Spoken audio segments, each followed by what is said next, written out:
Last Friday, Sacramento police deputies shot a man, Danny Sanchez, in his home.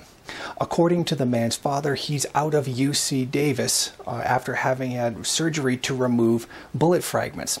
The police shot him because he was recording their actions dealing with somebody else from his garage. The police say they feared for their lives. The incident began when SWAT officers were called in after a 62-year-old man, Ben Lanford, was seen firing an illegal machine gun from across the street. When SWAT went into action, Sanchez began recording the events from his garage on his own property, clear away from the unfolding events. Police claimed they feared for their lives and opened fire on the man. The claim by the police was backed up by a statement from the San Francisco deputy's office.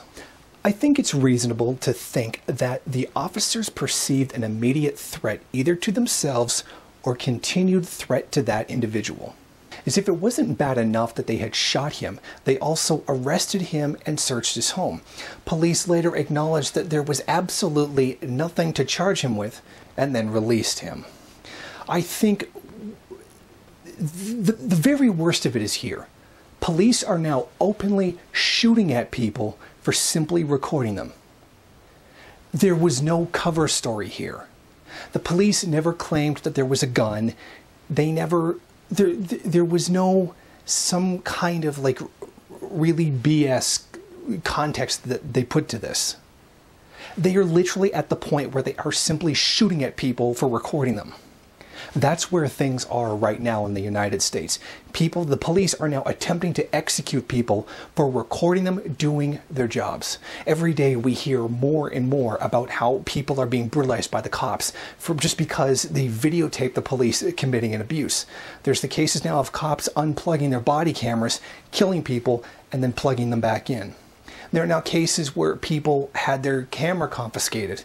That footage was uploaded to a server while it was taking place and later vindicated them from having done anything wrong. If that had not happened, that person would have had false charges laid upon him. This is a very clear abuse that's going on, and it's becoming more and more rampant. And yet the American people are still just sitting there. And you've got a huge chunk of them that are still waving the blue flag, claiming that police are there to protect them, to protect their homes and to protect their families. How much more does it have to actually take before they get this through their heads? Sometimes I really just don't get Americans. I don't get them at all. For all their bluster about about being the land of the free and the home of the brave and the willingness to fight fascism and dictatorships anywhere, they're just standing there letting this happen. If you like this video and you'd like to see more of them, then head over to my Patreon page and show your support. Or you can go to the MRN bookstore and check out some of the latest books available. Don't forget to rate, comment, subscribe, and share on various social media.